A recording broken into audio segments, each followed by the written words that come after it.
the Drinks Coach. Today, what do we have on the table? Well, I'd like to say thank you very much to Sopexa UK, which used to be a part of the French government marketing body, is now a private PR enterprise, and they look after the generics or some of the regions around France, namely Chablis, Côte-du-Rhône, and in this case, this is a part of the Loire. This is going to be a tasting on the wines of Anjou. Yes, Anjou, Anjou. Something which I think is passed a little bit by better known other Loire wines a little bit, but there's no reason for it. Some of the wines there are really quite stunning, which I'm hopefully going to show you now. We have a couple of white wines, an unoaked wine, a wine with a bit of wood. We have a red wine, quite a serious one in fact, and then quite a frivolous rosé, of the like of which most people in this country just drank rosé like this all the time if they were rosé drinkers. And it was during a time in the 80s and 90s where most rosé had some residual sugar, which I imagine this probably has. I'm going to find out in a minute. So, as is the case for some of these shows, rather than kind of pick the wines from a particular producer who's giving the wines for free, what I'm doing here is using these wines as examples to explain the region of Anjou, but I'm tasting them unseen. So if I don't like a wine, I'll tell you.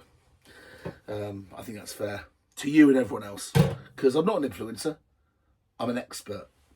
Okay, so, right, where are we going to start? We'll start with the white wine. Okay, let's talk about where in the Loire Anjou is, and more importantly, for those people out there that are really terrible at geography, where the Loire is. Okay, so France, let's do this really lo-fi. Okay, that's a checker trade brochure. So France is like that, okay, as you're looking at it, and the Loire starts just south of the centre, and then goes up to almost dead centre of France, and as it comes down the mountain range, which is heading north, hits a massive piece of granite in the soil, or very, very dense soils, and is diverted due west all the way to the Atlantic. So the Loire that we're worried about is the long bit. So it's kind of like a long hand pointing at the 9 o'clock. Got me? Okay, now hopefully that's all I'll have to say. Most of you know this.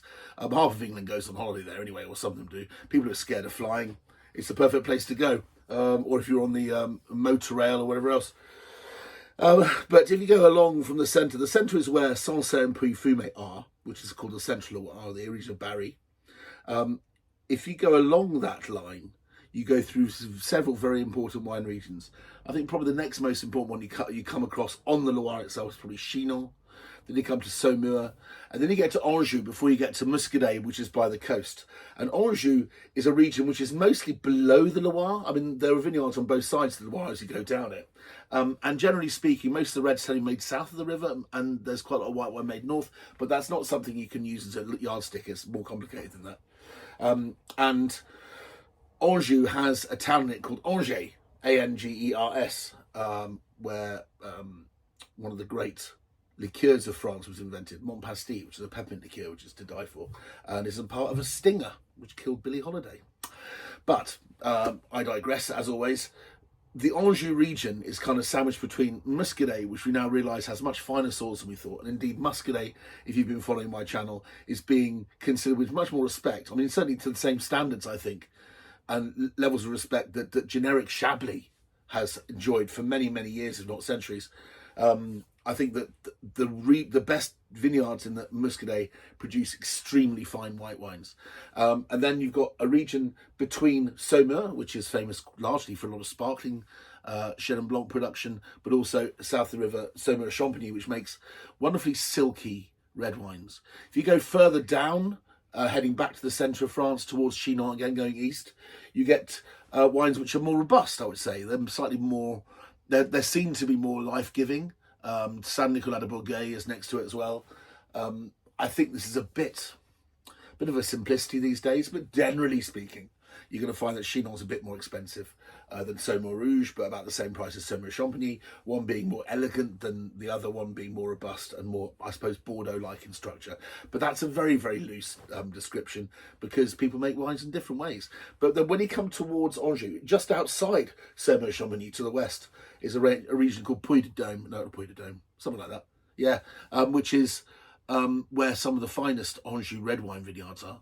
And then you come to a chunk of vineyards over a unbelievably complex mishmash of tectonic plates and terroirs and soils. And this is the area of Léon and Chaume, where some extraordinary dessert wines are made.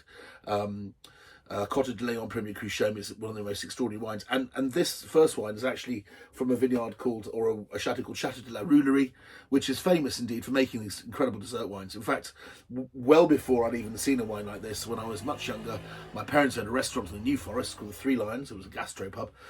We did a special dinner with a very famous Rhone wine importer called Yap Brothers. And we used Chateau de la Roulerie Chaume Premier Cru 1990 in Magnum at the end of this wonderful dinner. And it was the first times I drank any fine sweet wine of any description at all. And it was a bit of a game changer for me. One of the little key pinpoints in my evolution of wine love. But they make dry wine there too, of course. And this is Anjou Sec from that producer. So let's try this. Where can you buy this? I think, if I've just kept all my pages open so I can tell, I think it's available at Tanner's of Shrewsbury up north. Yes, Tanner's up sort of northwest of Birmingham. They mail order all over the country. They ship and supply many restaurants around the country. And also this has been available in the past at my beloved Wine Society. But at Tanner's, it's £16.50, this wine, so we're not mucking around. And we are talking about an estate which is very famous for its dessert wines, and they go for some serious coin. I think their top sweet wines would be 70 or 80 quid a bottle these days. So, Anjou Blanc. What's different between Anjou and other white wines in the Loire? Well, first of all, Anjou is always made from Chenin Blanc. Chenin Blanc is a grape variety which you see me using an awful lot on this channel, almost always from South Africa. Chenin Blanc was planted in South Africa hundreds of years ago, I think over 300 years ago, where it was known as Stein, or S-T-E-N. It's kind of means stone, I think. But it's like Stein, but it's Stein. And was seen as a very workmanlike variety, a variety that makes very, very good brandy, for example. It makes very good sherries and sweet and fortified. So in the absence of the technology to keep wines from going off in those days, it was a very useful grape variety for making wines that didn't go off, so which were fortified or distilled, of course. This wine is vegan friendly. I've just noticed that on the back of the label, just for fun, to let you know. Now, it comes from, or the people that currently own the estate. I think they bought the estate in 2005, I think it possibly could have been, about 20 years ago. And it's the Germain family, where Philippe and Marie Germain, son and daughter-in-law of Bernard Germain, who used to own Château de Felles, that's F-E-S-L-E-S, in the tiny sweet wine region in the middle of, in the top corner of Anjou, called Bonzo. And those wines, again, are mega wines, and inspired people from all over the world to try and make similar. Philippe Germain makes a wine here, and the prestigious Germain family is one of the kind of names of the Loire. You hear Germain coming up quite a lot, in the same way you hear Lurton coming up quite a lot in Bordeaux. Not necessarily a royal family, but an institution within the region, I would say, and famous for making very fine wine.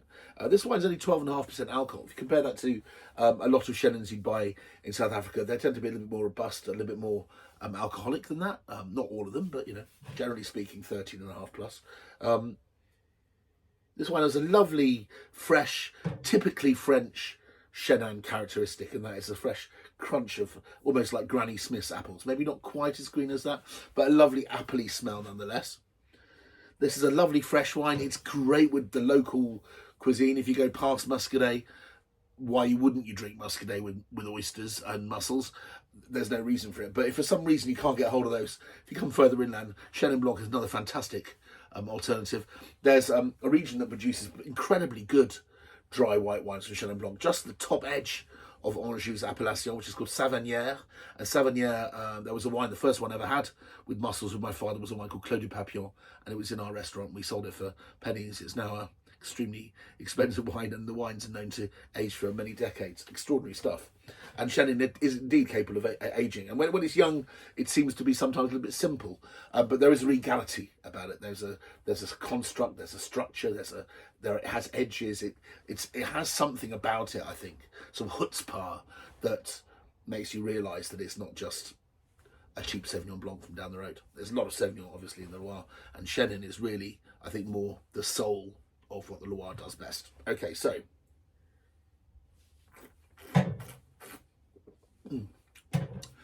just say so French. I love it. There's tuffeau chalk all the way down the Loire. It's got a limestone and chalk bed, and this wine, you can almost taste the chalk as a furry, tannic, almost pumice. It almost sucks the moisture out of your tongue. But at the same time, this is 2022, which was a wonderful vintage. It wasn't overripe like 20 and 19, where it was very, very warm and the wines almost tasted like they came from Bordeaux or further south. This wine has some tropical notes too. I mean, genuinely, you can taste mango here. It's not something that I would have said about any wine in the Loire growing up. This must be climate change, I think. But this wine, it's like getting a really good dessert apple variety. I don't know, a russet, you know, those brown apples, and you cut into it and you eat it. It has this lovely, slightly tannic, very sweet, nutty note. And this is an organic wine, bone dry. Okay, £16 isn't the cheapest, but you pay peanuts and you get monkeys. I always say that. And I think in the modern age, with the price that things are, this is a delicious white wine for the same price you would have paid for a Sancerre anywhere a couple of years ago. There you go. Fantastic start. It's called Le Petit Chenin, not Le Petit Chenin, but they've taken E out because it's cheeky. Le Petit, P apostrophe T-I-T. It looks like tit.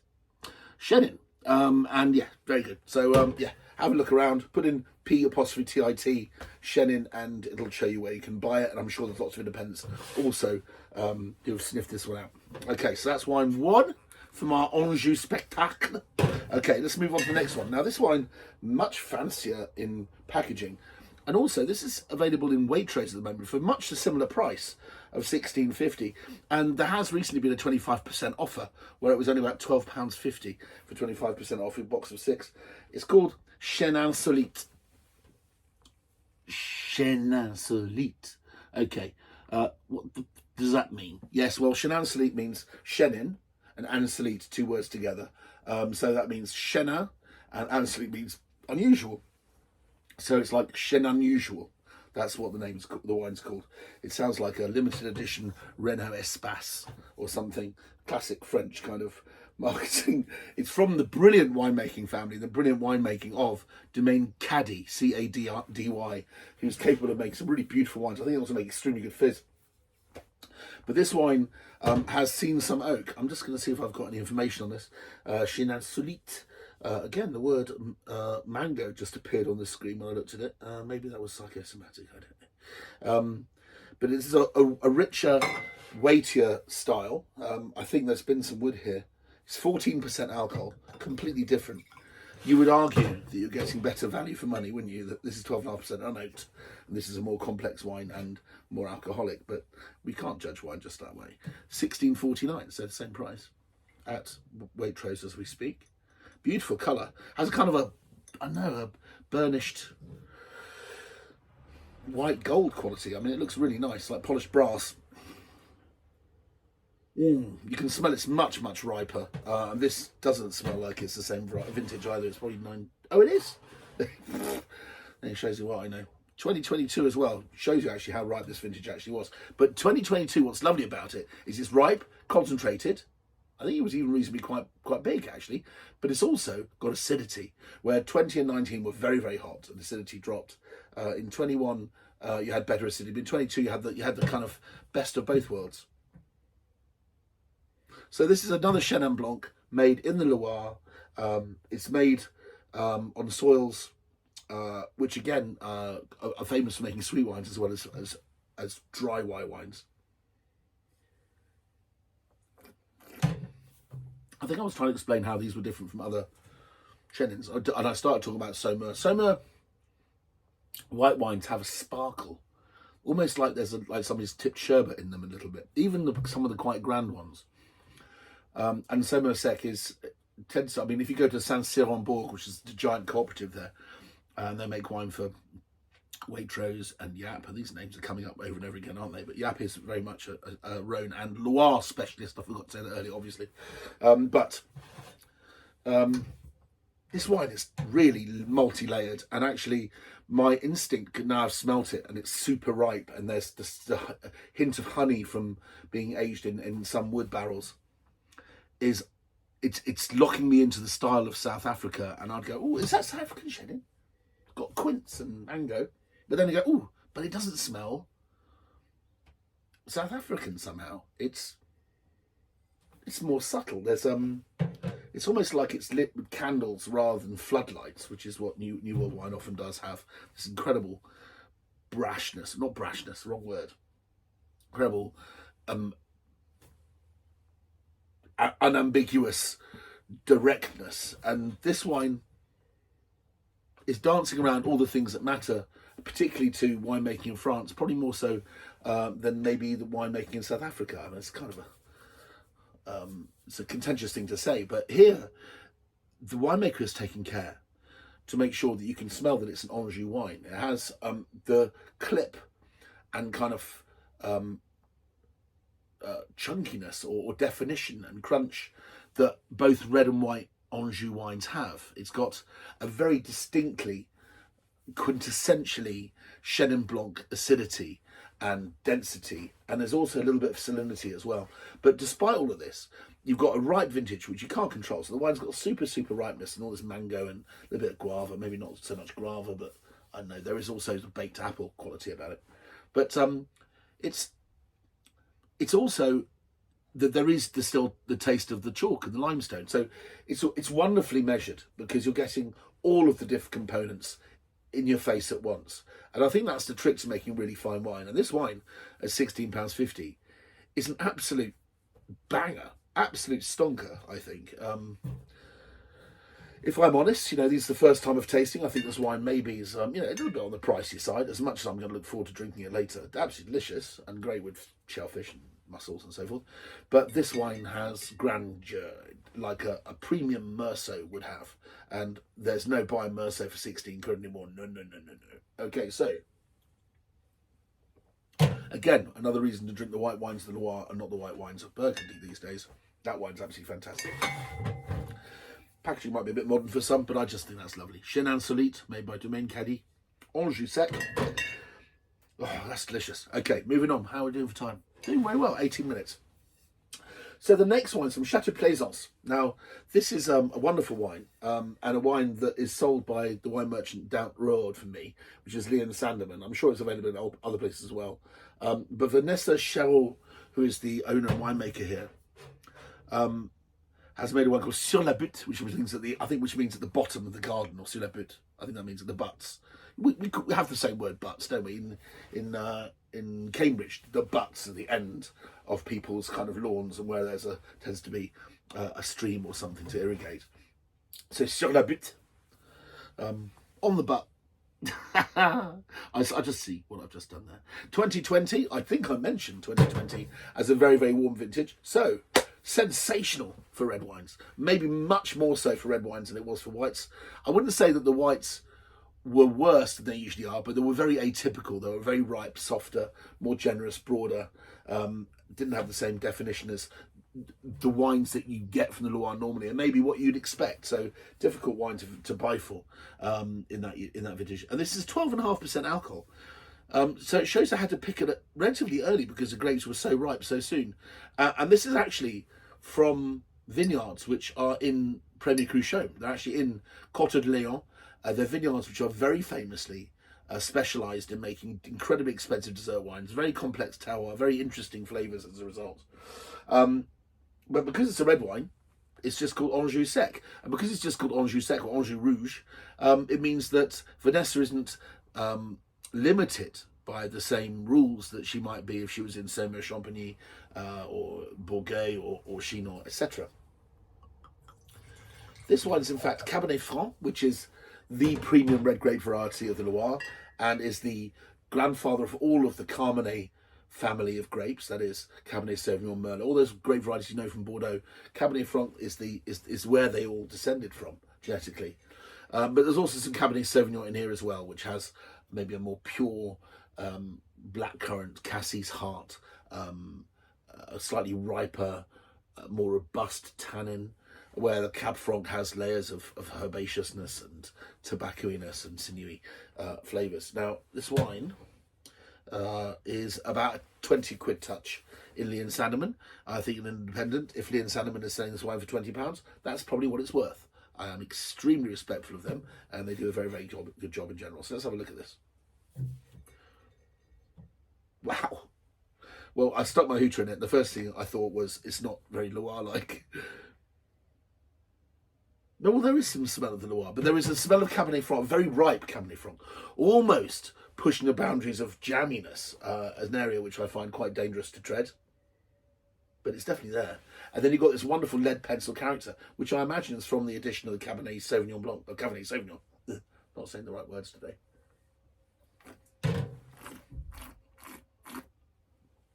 Holy cow. Robust, concentrated, dense. Got lovely acidity still. This really needs the thing that I like eating most in the Loire, which is just small, thin, barbecued, char grill barbecued lamb chops. Absolutely fantastic with this wine. Superb, in fact. I think that's my wife in the background. Have you heard me clattering? She's just come back from outside, I think. So, this is the last wine. Actually, it's no good. The throat was too dark, I couldn't rinse it out. There we go.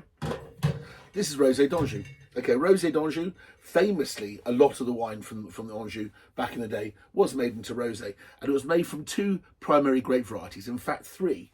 There was Gamay, Grolot, which was very much seen as the also-ran variety, but typically hipsters and people with man buns and sleeve tattoos have all got behind it and said that they made some very, very interesting and natural wines out of it. And I suppose old vines are old vines, and some remarkably good stuff has been made from Grolot stock. But certainly Cabernet Franc is an unlikely contender for the Rosé of Anjou. It will be Gamay, the great variety for Beaujolais. It'll be Grolot. And the last one is Cot. Cot is the local name for Malbec. I don't know enough about it to know if they're exactly the same, the Malbec of Cahors in Australia and the Loire, or whether in fact there's some clonal variety there and some have slightly more of one character than another. But here we're talking about a Gamay Grolot. Gamay makes fantastic rosé already, and Grolot is all it's really good for, I think. But there we go. But this wine comes from a very large company, and this is Maison Castel. This is available in Tesco for 9 quid.